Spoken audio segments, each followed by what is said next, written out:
হাইকোর্টের যে order exist করছে, এই অর্ডারের বুনিয়াদে আমরা দাবি করছিলাম যে রিহ্যাবিলিটেশন ছাড়া উচ্ছেদ করা যাবে না।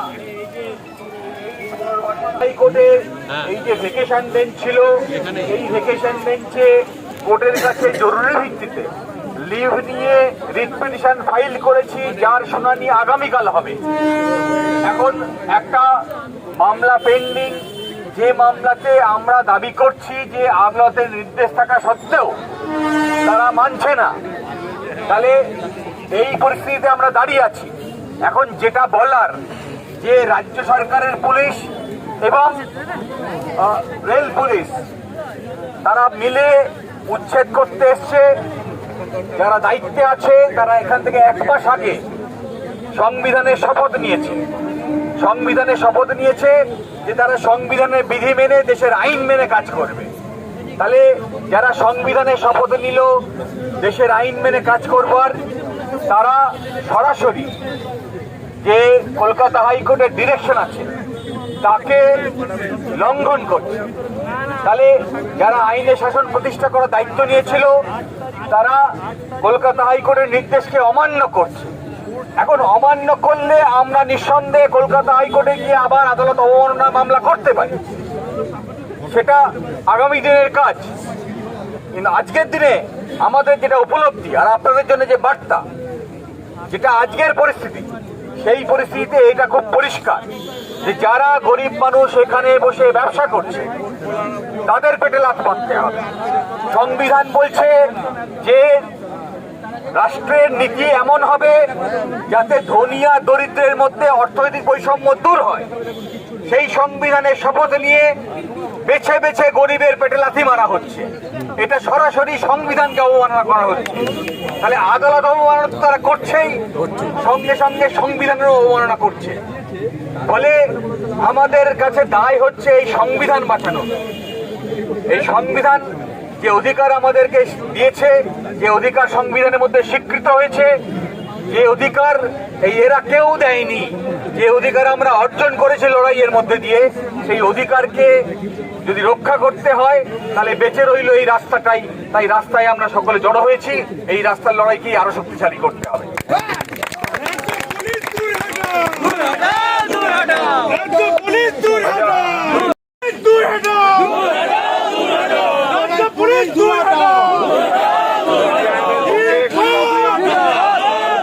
বক্তব্য প্রস্তুত থাকবেন লিবারেশনের সিপিআইএম এর লিবারেশনের অতনু চ্যাটার্জি, অতনু চক্রবর্তী। অসম লড়াই থেকে, কিন্তু এই লড়াই আমাদের লড়তে হবে। ডবল ইঞ্জিনের সরকার তারা ঠিক করেছে সারা দেশটাকে তুলে দেবে আদানি, আম্বানি, টাটা, বিড়লা, মিত্তাল এই 5টা শিল্প গোষ্ঠীর হাতে সারা দেশের 70% জমি, 70% রাষ্ট্রায়ত্ত কারখানা ইতিমধ্যেই তারা হস্তান্তর করেছে। এই মুহূর্তে যারা এখানে দাঁড়িয়ে আছে আমরা জানি পৃথিবীর সবচেয়ে বেশি উষ্ণতম 50টি শহর এই মুহূর্তে ভারতবর্ষের জল, জমি, জঙ্গল সবকিছুকে নষ্ট করছে বিজেপি।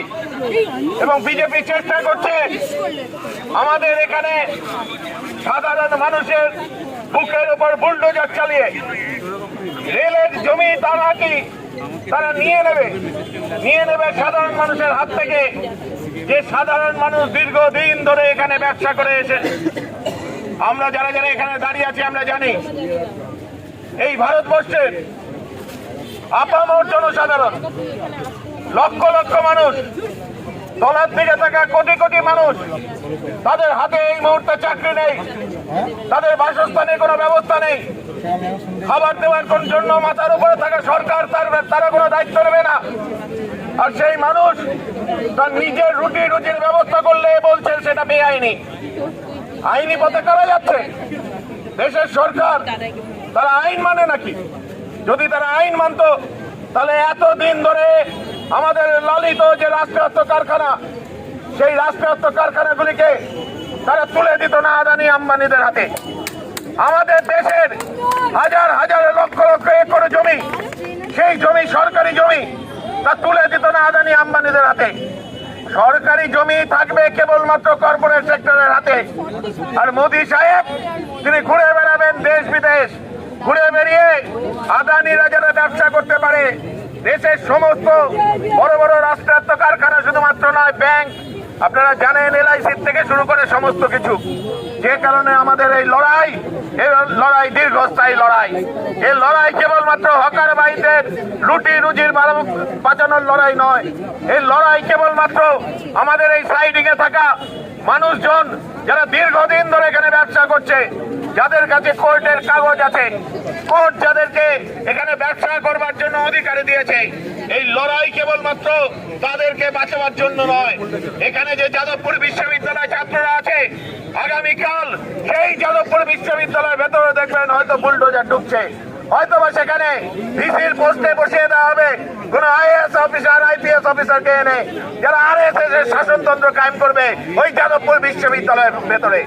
মানুষকে গণতান্ত্রিক অধিকার থেকে বঞ্চিত করছে যারা, তাদের বিরুদ্ধে আমাদের এই লড়াই সেই কারণেই বুক চিতিয়ে লড়তে হবে, সামনে দাঁড়িয়ে লড়তে হবে। আমি এখানকার সমস্ত কমরেডদের বলবো, এইখানকার আশেপাশে যে মানুষজন আমাদের কাছে এসেছেন তাদের সকলকে বলবো, আসুন আমরা হাতে হাত ধরে শৃঙ্খল রচনা করি। এবং এই শৃঙ্খল, এই সমবেত ঐক্যই একমাত্র পারে RSS এর এই হায়না বাহিনীকে পরাজিত করতে।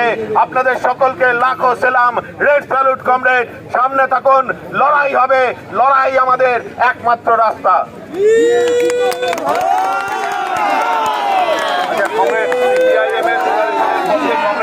চক্রবর্তী,